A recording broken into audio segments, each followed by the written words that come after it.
तर बाळा नांदगावकर यांच्या एकलव्य प्रतिष्ठानतर्फे यंदा दहीहंडी महोत्सवाचं आयोजन करण्यात आलंय। या दहीहंडी उत्सवात 27 लाखांचं पारितोषिक ठेवण्यात आलंय।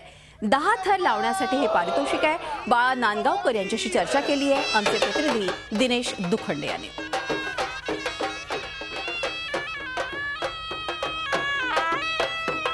आजचा दिवस जसा गोविंदा पथकांसाठी महत्त्वाचा तसाच तो मानाचाही असतो।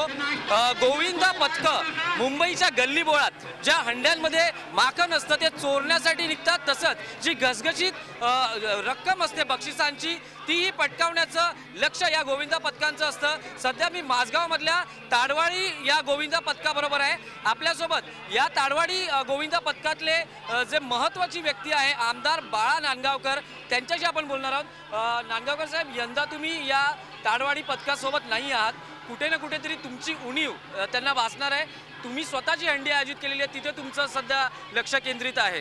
नाही, मला वाटतं माझ्या गोविंदा मंडळाने जर विश्वविक्रम मागच्या वेळेला माझ्याच गोविंदा मंडळाने केला आणि यावर्षी मी बांधलेली 27 लाखाच्या गोविंदाचा जर विश्वविक्रम केला तर मी त्यांच्या सोबतच आहे, कारण विश्वविक्रमासाठी मी ती हंडी बांधलेली आहे की स्पेनची लोक का 10 थर लावू शकतात, माझा मराठी मुलगा सुद्धा 10 थर लावू शकतो आणि मला पूर्ण खात्री आहे मी सोबत नसतो तरी 30 वर्षाचे घाम गाळलेली पराकाष्ठा केलेले गोविंदा मंडळ वाढवलेलं आहे।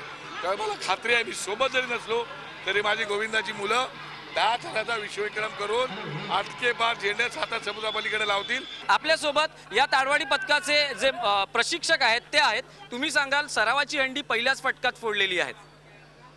समाधान वाटतं व्यवस्थित मुलांनी केल्याबद्दल।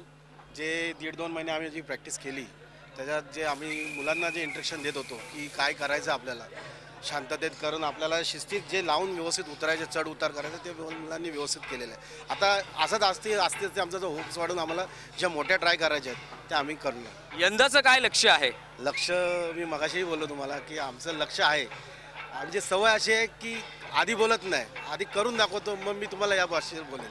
एक बालगोपाल आहे आपल्यासोबत। काय तू सर्वात शेवटच्या थराला असलेला बालगोपाल आपल्या सोबत आहे, भीती नाही वाटत एवढ्या वरती जाताना? नाही भीती वाटत, कारण आपले अरुण मास्टर, गणेश काका प्रॅक्टिसला जे काही शिकवत नव्हतं वर गेल्यावर काय भीती नाही वाटत। आता पुढे सुद्धा तुला हंडी फोडायची आहे, त्यासाठी काय तयारी केली आहे? कशा पद्धतीने तू हंडी फोडणार आहे? 1.5-2 महिना प्रॅक्टिस केली, तयारी झाली आहे, पुढे तुम्ही बघा।